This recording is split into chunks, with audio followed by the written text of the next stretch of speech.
so I just clicked the record button. Here in the room, we've got myself, Dr. Tom Cooper just walked by, Kathleen Perrick just walked by, so you've been introduced visually and otherwise.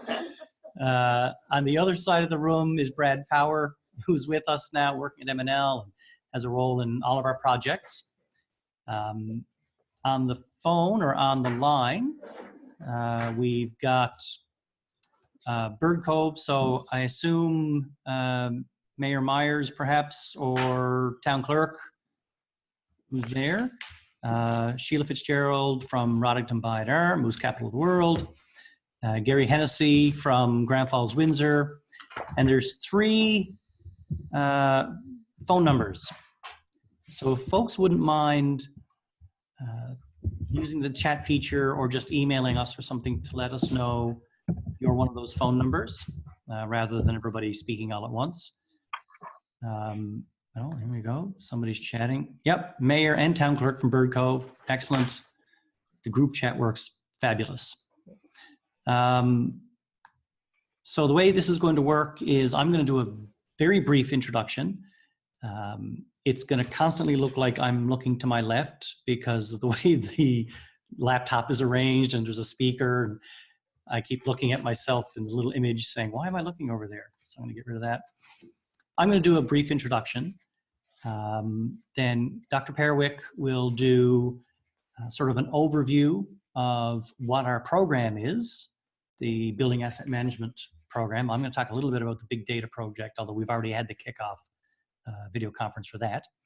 And then Dr. Cooper is going to do the first sort of the introductory session on the asset management element of the Big Data Project.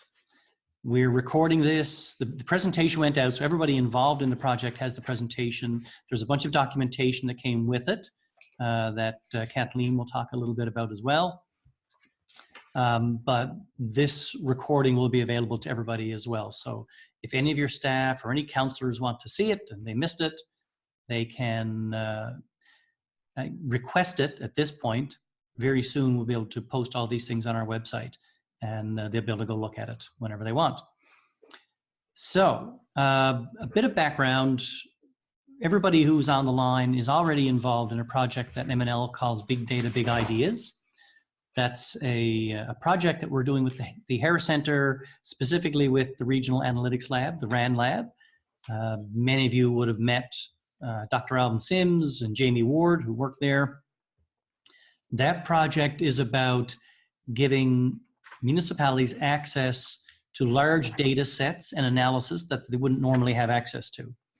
So that project is underway. Many of you have, oh, Sharon is on the line from Anchor Point. Welcome, Sharon. Thank you.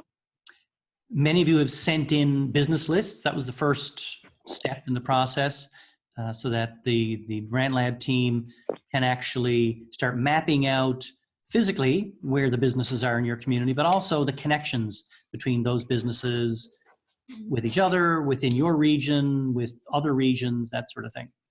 So that process is underway.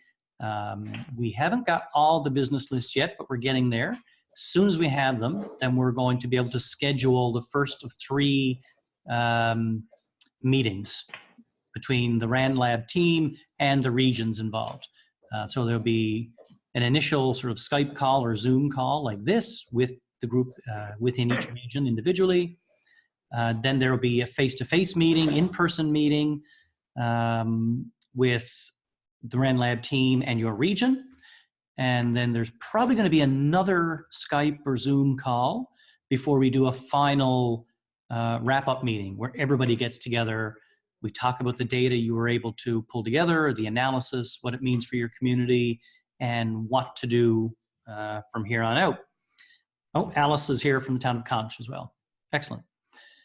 So, as most of you would know as well, we had an opportunity. We've got this funding through FCM, through a program they call MAMP, Municipal Asset Management Planning or Program or Project or something. Program. Municipal Asset Management Program. And it's allowed us to start doing some training and awareness building around asset management in our province. We have developed, Tom and Kathleen have developed a curriculum, and they've been running that curriculum half-day sessions, full-day sessions with the Urban Caucus. And that's been going really well. That continues. Now we've got an opportunity to do that same kind of training with smaller municipalities or groups of municipalities that have a mix of large and small. And what we decided to do was go to 3 of the 5 regions involved in the Big Data Project and offer this opportunity to you guys rather than go out and do a whole other call for requests and that sort of thing. So that's why you folks are on the phone. That's why we have the 3 regions engaged in this. So our hope is that there'll be some synergies between the BAM-NL training that you do, the work that you do. There's going to be some homework that you guys have to do on this. So our hope is that the RAN Lab work allows you to get some good data that you can use in your asset management process as well. So Kathleen is reminding me that if you, because I'm not going to be here for the whole session in all likelihood, but she will be here for the whole thing.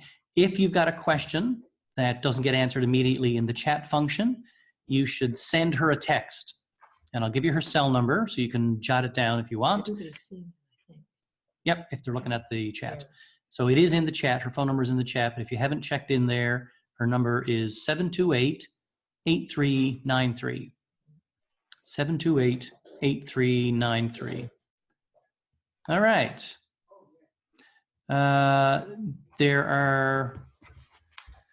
There's going to be some paperwork for everybody to do. FCM is nothing if not an excellent producer of reports and forms and paperwork. So there will be some forms that you need to fill out that we need to send off to them. That's part of the funding agreement. They require, on this project, they require us to find like 20% of the funding from sources other than them. So with the UMC, we are asking them to pay up to $100 per training session, full day training session. Technically, that applies to you guys as well right now, but we're looking at ways to get other revenue to cover that 20% so that you folks don't have to, because you're already paying into the Big Data, Big Ideas project. So our plan is to find another source of revenue to cover all or at least most of your contribution towards what the FCM requires. So that's that'll be in the commitment letter that you sign off on. But just want to let you know that we're working on some opportunities to cover that cost for you. And it wouldn't be an exorbitant amount of money anyway. It's only going to be 3 or 4 sessions at maximum $100 a session. But Kathleen will go through the paperwork with you shortly. So I think I'm done. I think that's all I need to do in terms of an introduction. Okay. Is there anything else you need from me, or are you ready to dive in? I think we're set to go. Is anybody having any issues hearing us? Because we're using a new fancy microphone. So if you are having an issue, use the chat feature, text Kathleen, text me. My number is 728-0065. I'll put that in the chat as well. But otherwise, all clear, good. So I'm just typing in my number, 728-0065. Gail will be delighted to know that the fancy new microphone is doing its job. Okay, so I'm going to hand over to Kathleen, and she'll take you through the first section, and then we'll go to Tom, and then we'll let you go back to your lives. So thanks very much, and enjoy the session.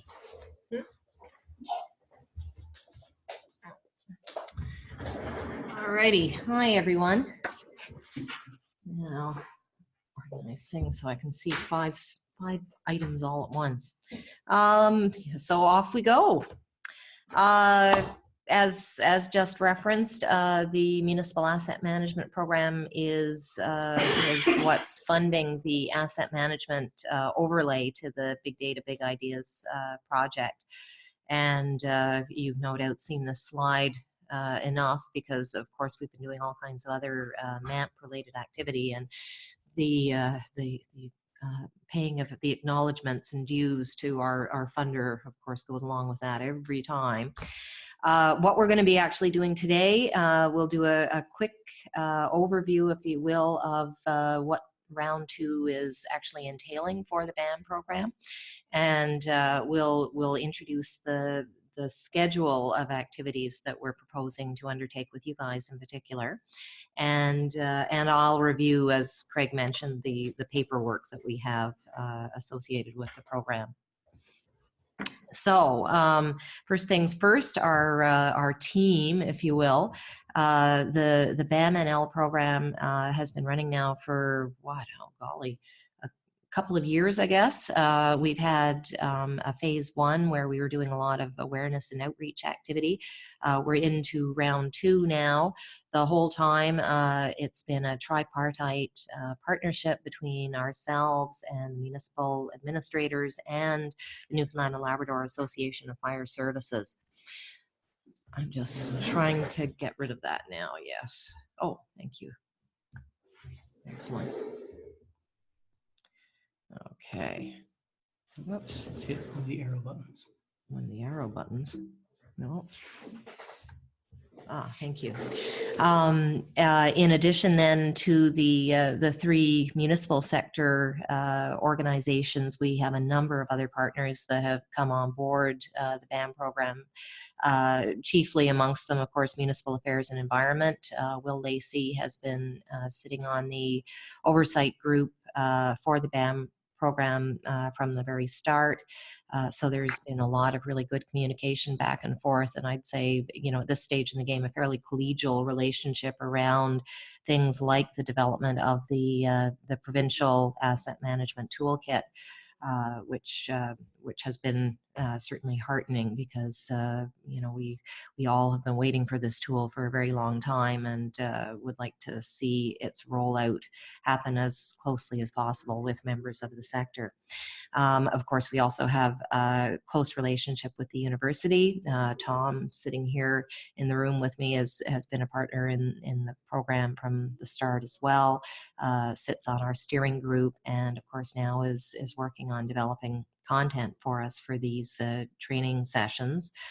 I'll loop back to the climate change branch with Municipal Affairs and Environment, just to give them a nod in particular. We've had a number of projects that have involved now the actual climate change objectives of the province, which are seen as things that can be accomplished with reference to the sorts of planning that you do in the context of your asset management efforts. So climate change branch is becoming an increasingly significant partner to us. Some of you may have been familiar with the Building Climate Resilience workshops that have happened last year, and again this year, just last month. So that is another partnership between ourselves, the climate branch, and the Department of Engineering over at Memorial. We also have a variety of practitioners in the geomatics community that have been advising us and allowing us to better understand, you know, some of the opportunities as we look down the road to having more ready access to GIS systems across the board, and not just for the largest communities in the province. So round 2 actually began back in July. So we're pretty much through this program now. We've got a few months left through the summer. The Big Data, Big Ideas cohort is coming on second, if you will. The Urban Municipal Committee cohort was our existing committee coming into this round. So they've had a head start. However, they've also been the guinea pigs, if you will, for the training that has been developed to date. So the process of developing and delivering those modules now for the additional participants who are coming on board for Big Data, Big Ideas is going to be a little more straightforward, we would hope. The training revolves around, and I'll perhaps direct you at this point to the syllabus that is one of the attachments that you would have had in your email. So if you want to take a quick look at that, you'll see we've outlined there most of the information that I'm reviewing right now. But in general, there are 5 key areas that we're going to be covering. To clarify now, these are not sessions that are about setting up your asset management system, if you will. It's much more about the business practice and thinking and approach that underlies asset management, and really is about how you use your system.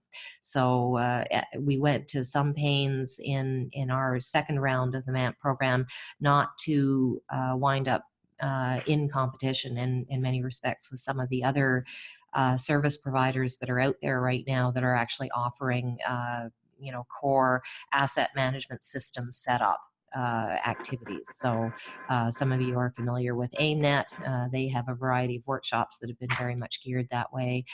Track Consulting has partnered with them as well. We have instances of numerous communities that are dealing with other consultants, KPMG, for instance, or the Public Sector Digest folks.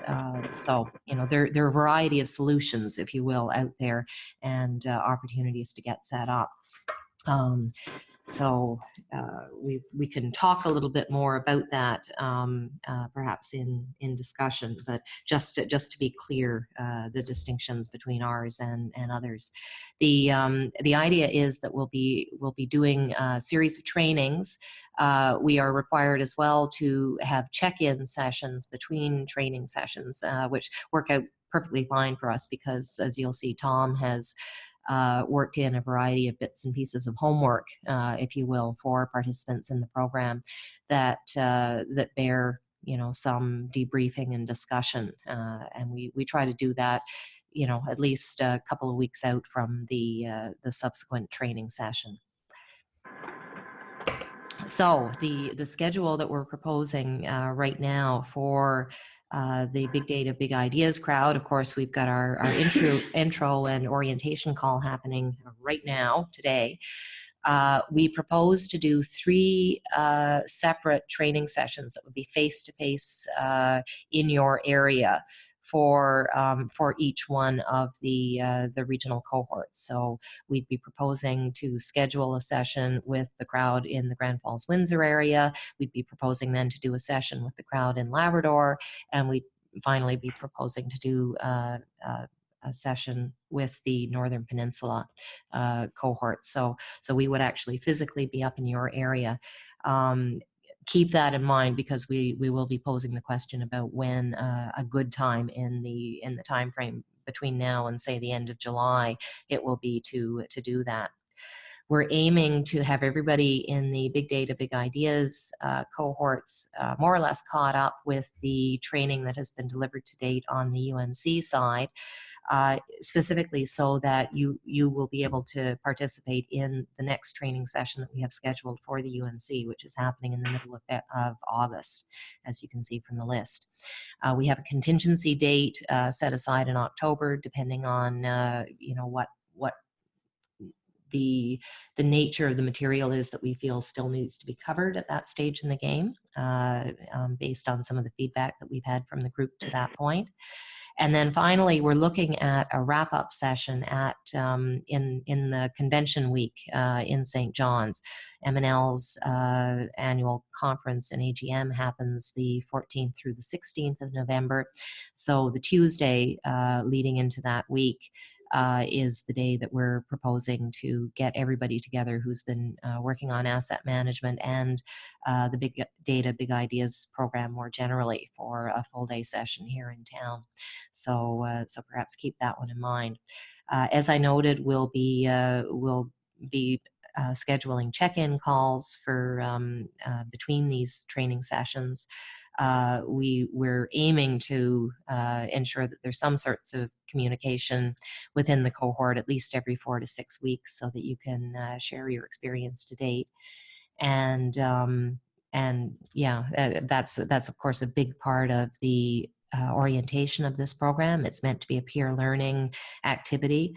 That's been the source of some of the most animated discussion, of course, in the sessions that we've delivered to date with the UMC. So I think it's safe to say that, you know, people have been enjoying the opportunity to get to know one another as, you know, emerging practitioners in this field. You will be representing some of the folks that are sort of first across the start line on these activities provincially, and we would hope that, you know, you'll share your experiences at whatever stage in the process you're at, but moreover, sort of keeping in mind that your experiences will become, you know, you will be among the folks that will have more experience under your belts in the next year or so, and will be pointing other people towards you for learning and more experience sharing. I'm not sure if it's treated on the next. I'm actually going to go back one. The one other thing that I'll mention right now is our relationship with the Canadian Network of Asset Managers. You've probably seen the little Asset Management 101 booklet that we've been distributing at our events over the course of the last year. The Canadian Network of Asset Managers, or CNAM, are also partners to the BAM program, and have been funded by the MANT program to deliver a variety of asset management skills and development programming across the country. They are coming to St. John's next May in order to host their national conference. So we're also looking at a lot of the relationships that we're building in the context of our BAM program between now and November as really the core group of communities that probably will be playing a role in the CNAM conference in St. John's, hopefully both as participants in the event, but also as likely sort of showcases or examples of you know, work that is happening in this province around asset management. So anyways, just keep that in mind. The relationship we have with the province too around the development of the provincial asset management toolkit means that there will probably also be opportunities in the context of you know, this BAM cohort work to be getting early looks at some of the toolkit materials that they have in order to do some dry runs. So just so that you're aware that there are a few other sort of add-ons and piggybacks and potentially perks, I guess you could even say, in being part of the BAM cohort at this particular period. So, what makes you special in relation to the BAM program and the round 2 training is that you are coming together as groups, you know, under the mandate of the Big Data, Big Ideas program. So we have one extra feature to the sort of work that we'd like to do with you that will connect very much to the Big Data, Big Ideas side of the project, and that's with respect to identifying some sort of a regional asset management challenge for analysis during the course of your training. Each of your cohorts presumably, you know, faces somewhat different challenges, different opportunities, has perhaps some existing regional service arrangements. Perhaps you have others that are in the works or that are being contemplated at this stage in the game. This is really where we're looking to perhaps do a deeper dive with each of you, and we'd like to, as part of that face-to-face session that we do in your area, have a conversation around the sorts of projects and programs and activities, you know, operational considerations that you have that are looking at potential regional approaches, because this is an opportunity to identify perhaps an additional data set or two that might be added in on the big data, big ideas work that that is being led by Alvin and the RAN Lab folks. So we can talk about this a little bit more, but just you know, keep that in mind. And you'll see I've referenced it as well in your syllabus if you look at the second page, just on top of the schedule that we're proposing. So commitments. This is the paperwork part, and I apologize in advance because we are dealing with the FCM and the MANT folks. You know, as we've noted already, are really good at generating paper and generating evaluations and material like that. Flip side, they also have been very successful in making their case to the federal government to get the program funded in the first place. And they've just been extended for another 3 years, effectively the duration of the current gas tax agreement.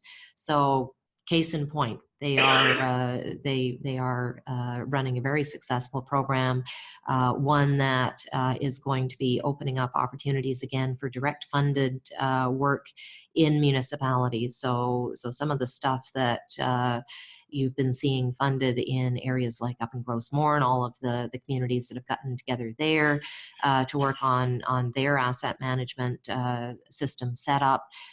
They have been funded using the direct funded side of the MANT program, which basically closed last fall. They were fully subscribed at that point. So we're expecting to see another call now announced very shortly on that. So good news there. Anyways, long story short, I've got a couple of key things that I'm going to need from each of the participating municipalities in the big data, big ideas side. For those of you that are already part of the UMC cohort, you obviously don't need to redo these steps, but for those of you that are in the new cohorts, I'll be looking for these things from you. Number one, there is a template that was sent out to you for a letter of commitment, and this is basically the basis upon which we'll understand who it is you're putting forward as your participants in the actual BAM training to come. I will, need that sooner rather than later, but presumably it's going to need to go to your council. It basically, asks you to state the participants. It also then runs down the expectations that, they will participate in one fashion or another in our sessions. Since this program was awarded, we have entered into a partnership with the College of the North Atlantic. So we no longer are in a circumstance where you need to worry about missing out on activities because you can't necessarily afford to travel to every single one of the events. In those instances, you have the option of participating remotely using the Skype meeting support services that the college are providing us.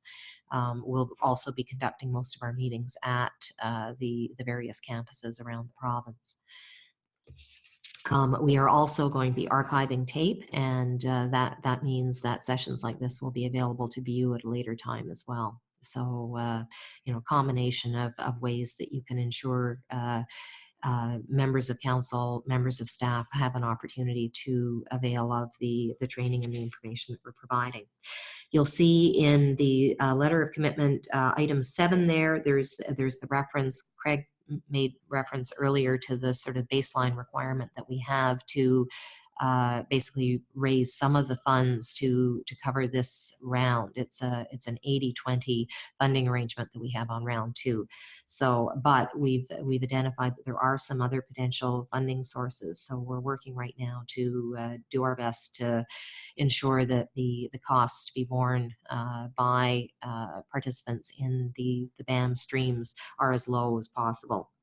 But we do have a note in there to the effect that there's an up to number that is assessed, the same one that we're using for the UMC, to be fair.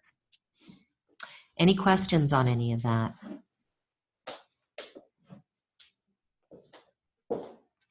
Okay, so that was thing number one. Thing number two, you'll see it's called Evaluation Form Initial Assessment, Municipal Asset Management Technical Assistance Program. This one, which looks almost identical, I know, to the participant evaluation for each and every one of these sessions. But anyways, so look carefully at the top. This is basically an intake survey on where you are in your particular asset management program. What you'll be doing is referring to the FCM's Municipal Asset Management Readiness Scale. And for those of you that aren't familiar with that, it's a document that we can circulate again following this meeting, but it's available on the FCM website. It's a very useful document as a roadmap for communities that are undertaking to set up their asset management program, and it allows you to sort of track your progress as you mature in and through asset management. And of course, for our purposes, it's a really useful body of data as well, because we are tracking our progress in relative terms so that we can plan our next steps in terms of the training that the MNL membership is going to be looking for. MNL has had an online version of the Asset Management Readiness Scale that the FCM had created. We have that available on the website. We'd like to get all of the folks who are participating in the BAM programs this year to actually complete the online version, because that will give us the immediate access to the data about where we are provincially. On that. So again, I need basically from each one of the municipalities, I need one of the commitment letters and I need one of these filled out. So if you have any questions at all about how to get started on the completion of your asset management readiness scale, I'm happy to walk you through that. So feel free to get a hold of me there. Okay. Any questions now on the general commitment requirements and paperwork?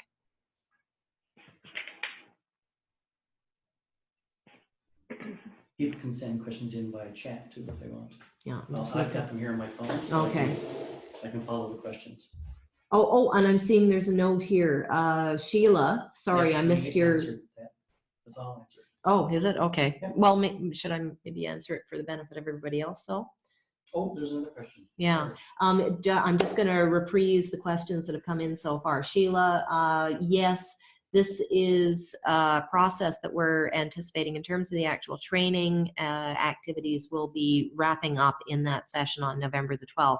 There probably will be some sort of a check-in call that will follow, just by way of sort of closing conversations, and also checking in with folks around the countdown to the CNAM conference, because we'll likely by then have identified, a number of the projects that are going to be showcased in May 2020. So hope that answers that question. Have those forms already been sent out to the councils? The forms are the attachments to the email that you received last night. So you would be taking those forward to council. We can always resend them to the councils if you like. I don't have access to the emails, but I know Craig does, so I will compare notes with him, and we can do a follow-up email with that and the asset management readiness scale included as well. Okay. And with that, if there aren't any other questions, I'm going to hand over to Tom.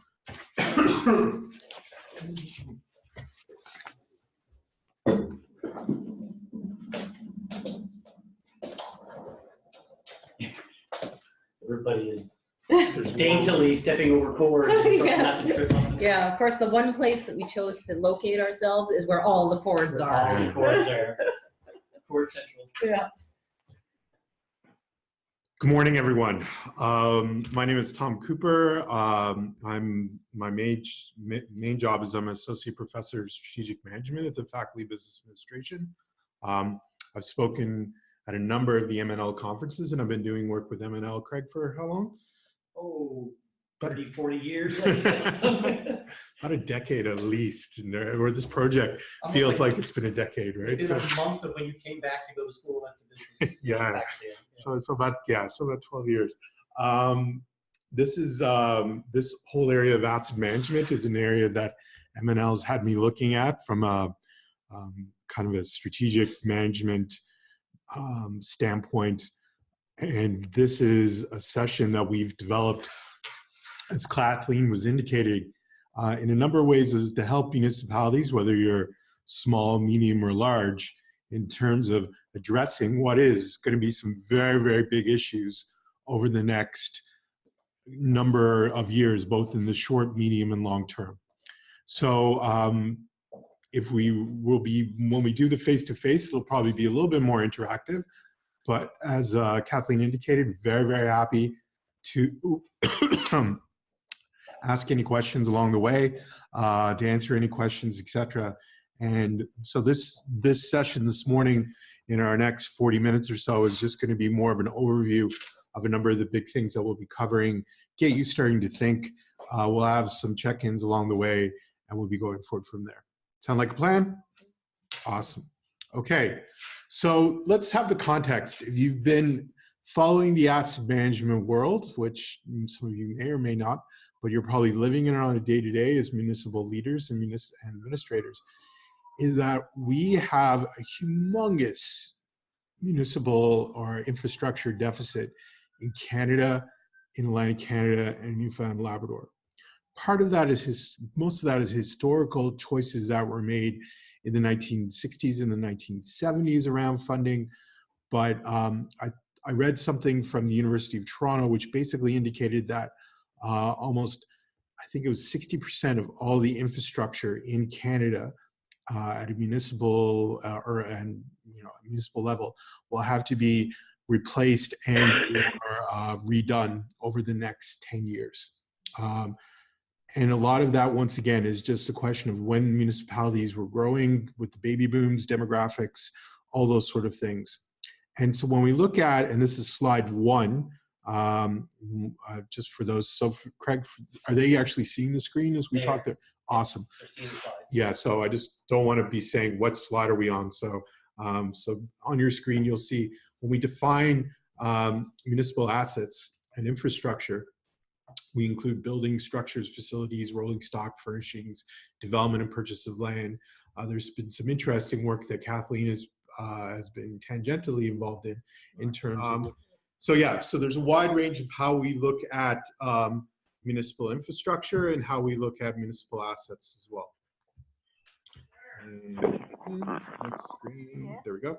So as we mentioned, there is the possibility of expanding the notion of an asset beyond the infrastructure. But the real question is really in terms of, and one of the things we'll be talking about throughout this training is, how do you start to account for and value non-material infrastructure as well? So that's a theme that we've also been speaking to the urban municipalities in terms of looking at it. It is kind of an interesting question, but it is kind of a broader strategic element that's come up a number of times. So in terms of this approach that we've been working on for almost the last year, when we have a working we have an advisory group, and we've spoken to smaller, medium-sized, and large municipalities. We tried to come up with some training that's really relevant, not only in the technical, in terms of how do you account for this, but also in terms of how you implement it, how you change, how you get ready for dealing with asset management. And the areas that we focused on and reflects in this training is in terms of strategic management. So what's your strategy in terms of the assets that you have within your municipality? What do you need from an infrastructure standpoint? What are the things that are you going to have in place to make sure that you're going to be successful both in the short, medium, and long term? And that's going to tie into your needs, like what do you need? What are some of the different ways of looking at needs analysis? And then ultimately, what's the risks then in terms of doing this or not doing this? And how do you start when you're planning for asset management and planning for more kind of an asset-based approach to infrastructure? What are those implications around risk? Ultimately, how do you start to approach this change and look at this from a change standpoint? And what are some of the barriers to change, as well as some of the enablers to do this from a change standpoint? And then finally, what are some of the decision supported and evaluating data that you need to have in place? So this ultimately leads to help you have some standard data models, some of which is, as Kathleen indicated, will be coming from the province, but some of which you'll probably be developing as cohorts and as groups. And then finally, some monitoring and evaluation. So how do you make sure that this is working? And this is not just, one of the things we really didn't want to do was develop something that was just going to sit on a shelf and it was going to stay there. So good asset management and a good infrastructure management approach basically means that something that can be put into your municipality and you can run and you can have it all the time. Make sense? Awesome. So as we've talked about, there's enormous infrastructure deficit across the province, across the Atlantic Canada, and as well as across the country. This is pretty similar globally if we look at in the developed world. And assets are really important because they are the physical representation of what a community is. If you go into a number of the communities that are on the phone, you go, when people say, what is the community, they point to the town hall, or they point to the recreation center, or they point to, they may point to the depot. But you know, it is a physical representation, not only necessarily of what that community is, but also in terms of where it's going and where it's been. There's also significant ongoing cost to a community. Maintaining infrastructure is expensive, as you all know. That's where a lot of the tax base goes to. And so it's not only a question of in terms of what are you trying to do, but also what you need to do, both in the short, medium, and long term. And then there's also need for resilience within infrastructure, as Kathleen has indicated, and with some of the work that she's been doing on a national level, given climate change, given different structure of funding models, et cetera. When you're developing infrastructure, you have to ask the question, A, do we need it? And B, can we afford it? And if we can afford it, how are we going to fund it? And not just in terms of the money that's coming in, which seems to be the fatal flaw around a lot of infrastructure, where we get some capital money, and then that's great. But how do you create a sustainable model to maintain the infrastructure within your community? So from a strategic standpoint, what this training is going to help you do is help you define what you mean by success. So what is successful infrastructure and asset management look like within your community? We've seen some communities elsewhere across Canada looking at success as we want to create a retirement community, and that retirement community is going to have some amazing recreational facilities, predominantly for seniors. We do not have a large number of young people who live in the family, so instead of investing in parks, we're going to invest in walking trails from a recreational standpoint, et cetera. But that also obviously has an impact of value in terms of describing what you're trying to do, and making sure that you communicate that impact and value on those kind of defining what you mean as success is an important element as well. But also one of the key things that and Kathleen can attest to this, but in talking to other municipalities within the province, is understanding the needs within the community and other stakeholders as well. So what are those service level requirements? What are those need level requirements that stakeholders have? And that can be stakeholders being the local business community. It can be everything from the people who use the local wharf to the people, to the local fish plant, or it could be tourism related activities, etc. But understanding those service level requirements and understanding those kind of elements is a really important part of asset management infrastructure as well. So that can obviously help you show effort and time, show where there's some opportunities, and identifying gaps in terms of missing skills and areas that you may need around your infrastructure, as well as how do you engage and cultivate stakeholders. And one of the ways we've been talking about with some of the other sessions that we've done with other cohorts is looking at For example, do you send out surveys? Do you do focus groups? Do you do meetings? Do you do public consultations? What is the way in terms of engaging and cultivating stakeholders to make sure that you can actually have a really good asset management strategy? So the infrastructure management processes are incredibly important. The first set of issues is really identifying what assets you actually have, and the work that we've done with municipalities in Newfoundland and Labrador, the work I've done with municipalities in Newfoundland and Labrador, is that you'd be shocked by the number of municipalities who do not understand or don't have a really good list of all their actually assets that they have. They don't, how much are those assets actually worth, or what condition that they're in is probably a better question in terms of appraisal. And then finally, how much the valuation in terms of, both in terms of what they're actually doing from a kind of soft standpoint, but also from an accounting standpoint as well, in terms of, how much should we look at this and how much are we going to need it to replace it. So that second question, set of issues then is, how do you actually use the assets that you have? Are they sitting there and collecting dust? Are they a remnant of what the community was in the 1970s instead of where it is now in 2019? How are they actually, not only in terms of how they're deployed, but how often are they being used, and whether there should be reinvestment, or alternatively, whether they should be disposal or other strategies around dealing with them as well. So one of the key things that we've seen, and that we'll talk about throughout this training, is in terms of establishing levels of service. And levels of service is probably the critical success factor in asset management and infrastructure management. And by levels of service, a couple different things in terms of, number one, understanding the assets that you have. Number two, figuring out the financial considerations of delivering service within your community. What's your risk tolerance in terms of not having levels of service that you may have traditionally have? How does that align with what you strategically want to do as a community? And then how do you consult and communicate around levels of service? Levels of services are tangly in Newfoundland and Labrador, partially because we know everybody, and their degrees of separation are pretty small. So when people want to complain, or when people say, look, why do we get that in St. Anthony and we don't get that in Rodington? Why do we get that in Bay d'Espoir and we don't get that in Grand Falls, Windsor? And so that consultation and communication sometimes happens through the open line or other mechanisms, rather than happening at a community level as well. So ultimately, levels of service is going to be, we just can expect over the next 20, 25 years to having different levels of service because of the infrastructure deficit, because of funding that's going to be more variable, maybe less because of lowering tax base, because of different ways of looking at how we funded municipalities in the past. And then finally, in terms of just in terms of climate change and other environmental considerations.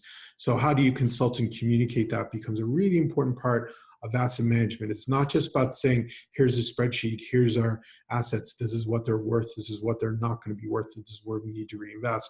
But it's also very much figuring out, what do we need to deliver from a levels of service standpoint. So that is one of the things that we've heard about from other municipalities in Newfoundland and Labrador, and that's been a continual theme in terms of doing things from there. I got a more button on the top. What is that? Any idea? Oh, what that's just a chat. Yeah. Okay. I'm can't following look- the chat. Are you? Oh, okay, cool, Okay, good. cool. And I'll continue to, even though I have to leave in 10 minutes, Yeah. but I'll continue to stay in the chat in case people have questions for me or Okay. whatever. You might want to remind people of my text Yeah, info, because I'm still trying to sign back in and it's not working. Okay. So- Awesome. So once again, if you have any questions, please let us know. If you say, Tom, you're just BSing us, this is not an issue for us, then I'm okay with that as well. We can have a chat around that. I'm not sure I agree, but that's okay as well. So ultimately, it is a virtuous circle in terms of when we look at local asset management. We look at, what assets do you currently have? What are the current state? Some of those assets, if it's like most municipalities in Newfoundland and Labrador, were probably built in the 1960s and the 1970s. What kind of levels of service do you provide around those assets? Whether it's a municipality that has a really amazing town hall that was built in the 1970s when the demographics were much stronger, That town hall serves as a community center. It services as a local gym. It services a number of different elements, but what's the level of service that you have around that? What are those critical assets that you need? And by critical, a lot of municipalities do not have this in the province, but saying, what do we need to keep the lights on? What kind of roads do we have to get to, if Newfoundland Labrador Power has a generation station in our station in our municipality, and we need to make sure that the road to that that generation station is maintained, because if it isn't, then the municipality is not going to be able to get power, it's not going to be able to get water, all those sort of things. What are those critical assets? That road then leading to municipality is very, very critical. Most municipalities in the province, both medium-sized, large, and small, have not really thought through the critical asset infrastructure that they have. What is the minimal life cost cycle? And by minimal life cost cycle, cycle cost, is how over the delivery of the the development of a piece of infrastructure, how long it's going to last, and how much it's going to cost to maintain over that time period. There is some infrastructure in the province that you can keep going for a long, long time. I was just on the West Coast yesterday, or day before yesterday, and if you've ever driven by Deer Lake Power, for example, the power generation plant there is over 100 years old. Now, that's not a municipal piece of infrastructure, but that still generates power for a large, for Corner Brook Pulp and Paper, as well as generating power when the grid goes down, and which could happen under Muscat Falls. Mm. But it is over 100 years, and they expect it to keep on going for a large number of years from there as well. So depending on the asset, but on the other hand, if you have a truck, even if you're not using it that much, it may only last for 15, 20 years at a maximum. You may only get a couple of years out of it if you're using it within your municipality, depending on how you use it, et cetera, et cetera. And so what's your long-term funding plan? What if for the infrastructure that you have, how are you going to fund it? Are you going to fund it through tax increases? Are you going to fund it through provincial government funding? Are you going to fund it through, are you not going to fund it? You're going to get rid of it, and you're going to talk to about, once again, what assets do you have, levels of service, et cetera, et cetera. So that's kind of the overview in terms of this, of why infrastructure and asset management is really important. So in the next 15-ish minutes, just going to talk about through some of the different elements of what we're going to talk about in the training. So strategy is important. And if I was going to go around the room, if you were here physically, we would probably say that most of your communities you have a municipal plan, but you may not be dealing with all the strategic elements in your municipal plan, and that's okay. That's pretty much normal. But part of doing this training will hopefully get you thinking about what kind of strategy that you need for your municipality to help you develop asset management.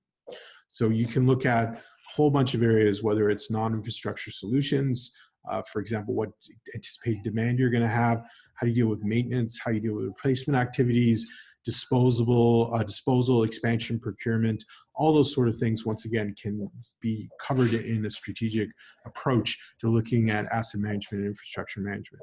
And that ties into defining your mission, vision, and values. What do you want to do as a community? Where do you see yourself going?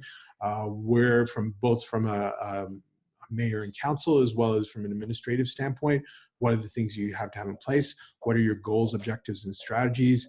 How do you build a strong team around that? How do you develop a consensus?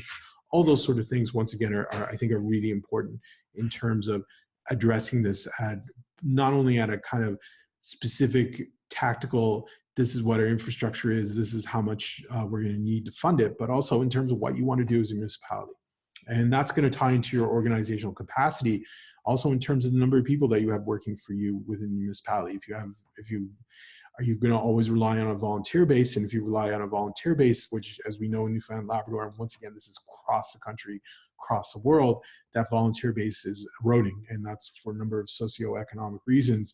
But if we've relied on volunteers all in the past, that may not be the best strategy in the short to medium, or the medium to long term. How you deal with financial resources, in terms of your budgeting, and also in terms of time, in terms of what's a realistic time, and how do you time as well. One of the things we've been talking about with other municipalities, excuse me, is what are the things that are happening from an external standpoint? So what we call an external environmental scan. So the environmental scan, not just being the physical environment, but also the socioeconomic environment. Do you know what's going on in your region? Do you know what's going on with the municipality? How you analyze and interpret that information, as well as how you apply this information in terms of helping you make good strategic decisions. So ultimately what this should help you do is anticipate potential drivers for change, formulate optimal strategies, acquire those capabilities needed to actually make this occur, and operate a core strategy then from a municipal infrastructure and asset management that'll help you make things done. So ultimately what we're going to do in the strategy session is help you develop an asset management policy and strategy, develop service levels for assets from a strategic viewpoint, and conduct a strategy session around asset management in your community, including the stakeholder analysis. So we've done 2 of these sessions at an urban municipality, and most of the urban, they've gone through this process now, and they're getting a good understanding of how to communicate all these key things, 3 things as well. The next thing that we talk about is in our training is how you do a needs analysis. And a needs analysis in terms of saying, what do you actually need to actually have in your community to function? What are some of the problems and solutions, and how do you evaluate those problems and solutions in terms of what you need? There's a couple of different models that we talk about, for example, in terms of where you should be in terms of a normative standpoint, in terms of what are some of your goals, what are some of your performance measures, and where those gaps going to be, and how do you address those gaps. The asset infrastructure model in terms of thinking about what's your target population, where do you want to be as a municipality, and development of an effective marketing mix being, in terms of do you be a municipality that has really amazing infrastructure, but you charge more taxes than other places, which is an interesting strategy. Not something I necessarily recommend, but it's an interesting strategy. You could have it in terms of how you decide to cooperate regionally in terms of sharing different pieces of infrastructure, et cetera. But this is very much in terms of looking at needs as a feedback process to talk about resident populations and other stakeholders and saying, what do you actually want? What do you actually need? And what can we actually deliver as a municipality as well? And then the final one is in terms of how you make better decisions in terms of from a needs analysis, in terms of what are some of the problems and how can we model those out? How do we quantify those, and how do you bring them together in terms of a synthesis? So in this training, we'll work together in, as a group to help you develop an asset inventory, or think about how you develop an asset inventory, how you do any sort of data analysis, some sort of surveys, and how do you deal with local resident service expectations in terms of focus groups, community forums, etc. The next 3 big ones, so we're talking about the big 3, and then we'll talk a little bit about risk management and change management as well. But decision making, what are those things that you need to have in place to actually help you make better decisions? And with better decisions, you'll be able to, if you know the state of your local infrastructure, you know the state of your levels of service, have you thought about financing strategies and where you want to go strategically, you need data. And you need data to actually make these valid, reliable, and usable decisions. And that's fundamentally what this training is going to do, is in terms of what kind of data that you need.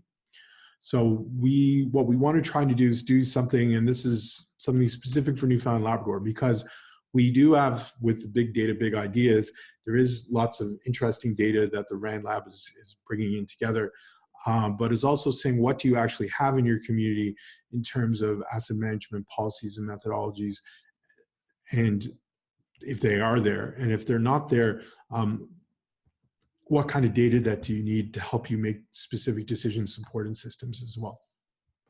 So we'll talk about data modeling for ensuring better decisions, and most of this is going to be done on Excel spreadsheets, so we're not talking about huge, complicated models, but how do you make it specific and relevant for your community? What are some of the best practices around data, specifically develop robust systems, and what are some of the governance models that you need to have, and methodologies to have in place to facilitate better decision and support?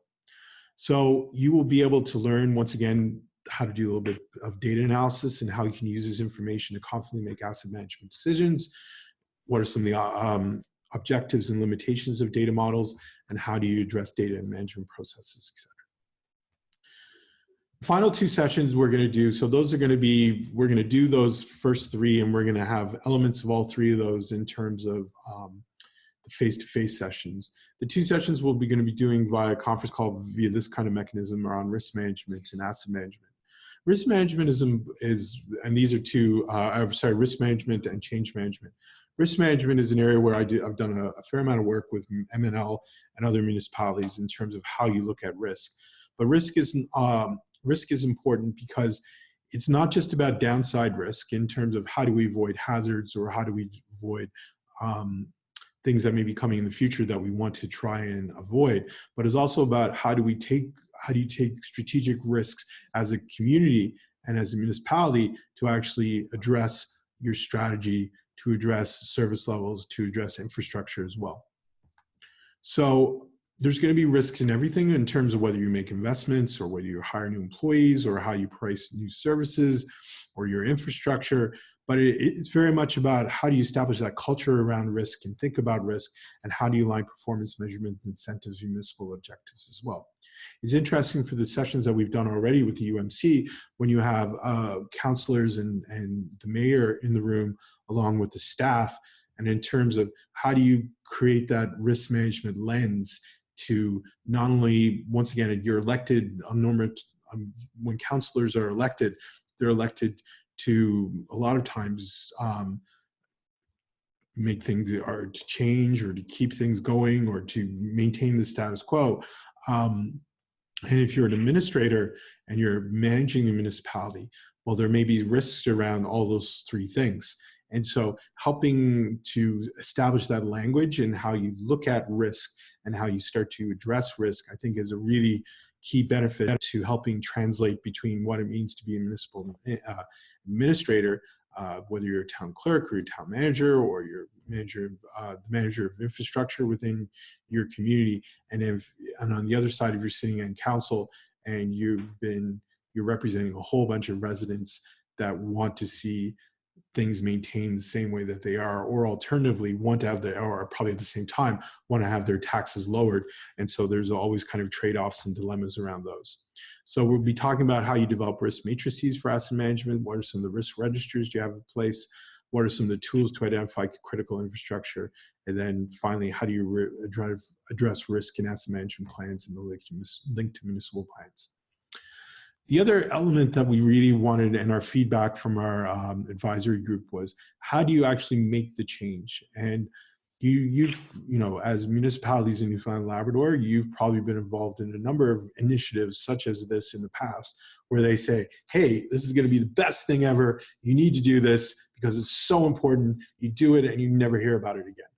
And what we wanted to try and do with this program is how do you how do you start to implement the change? How do you start to address the change, and what are some of the strategies around change management that you want to have in place? So part of this is going to be diagnosis. Why is a change needed? How do you design the change in terms of what sort of change is called for? How do you deliver it in terms of skills and support? And then how do you evaluate it in terms of the impact of the change be assessed and measured? So we'll be talking about some of the change how do you prepare for change in terms of readiness? What are some protocols around asset management change? How do you develop a business case around change, as well as communicating change as well? So ultimately, what this course is going to help you do, or these sessions are going to help you do, is figure out how do you, that levels of service is increasingly become, that's the one thing that I've learned so far in terms of doing that, how important that is, and how do you do that in a sustainable way? How do you manage risk, and how do you think about it at the lowest life cycle costs as well? So that provides you with some transparency, some rationality, and moreover, it's not just because somebody at council thinking this is the best thing ever, and you should develop this new town hall, or you should develop this new road, or you should develop this new building, or this new recreation center, but instead is it providing you kind of evidence-based decision making, so that you can provide the best value for money and saving unnecessary cost as well.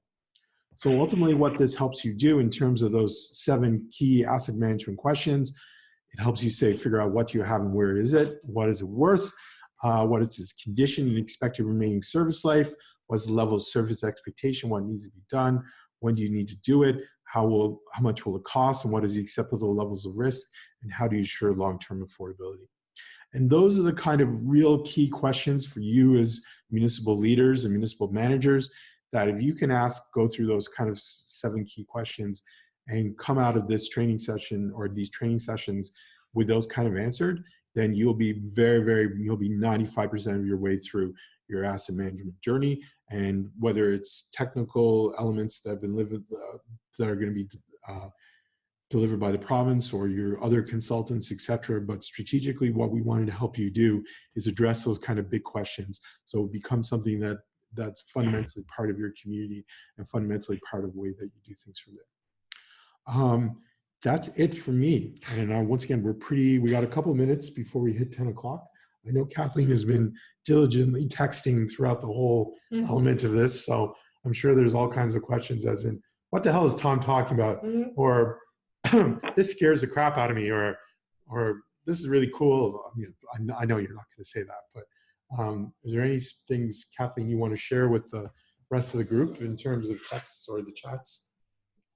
Okay. Well, I am operating at a bit of a disadvantage because I haven't been able to access the chat since our internet glitches here. So I've just been having conversations with folks via text.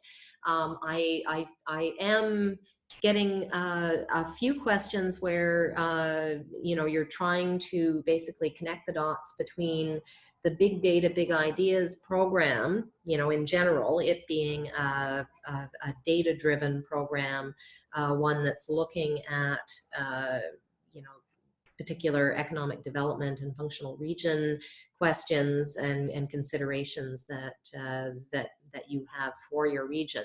Things that very much fit in the sort of economic development bucket, if you will, versus what this asset management stuff has to do, with all of that as an overlay.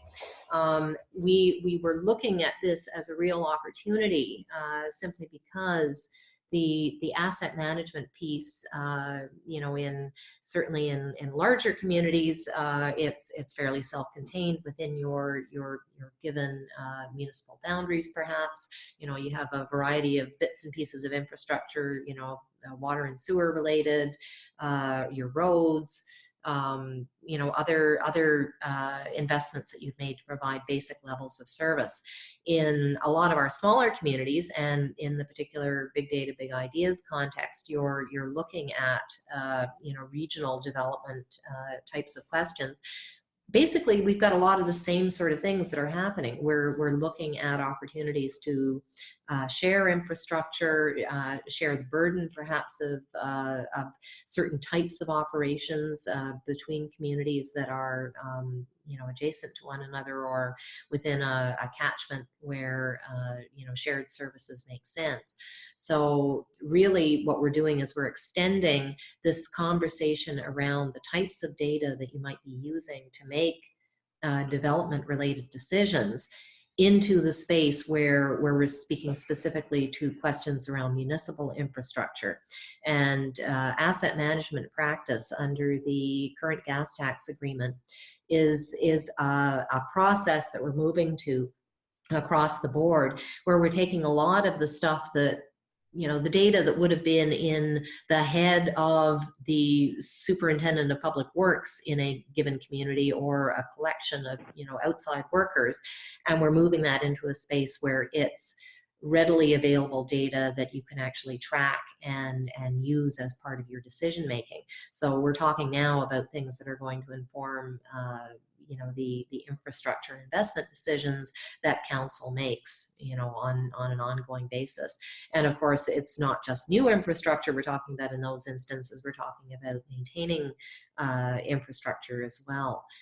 So all of these things bear on questions of, how you intend to, promote your region and continue to be competitive and sustainable going forward. So it's basically just rounding out your big data, big ideas discussion into this space of, perhaps things that on the surface may seem a little more mundane, but really are absolutely fundamental to the operation of your communities. Does that help? And again, I'll apologize for not seeing the chats right now. Here, I'm going to see if I can actually get us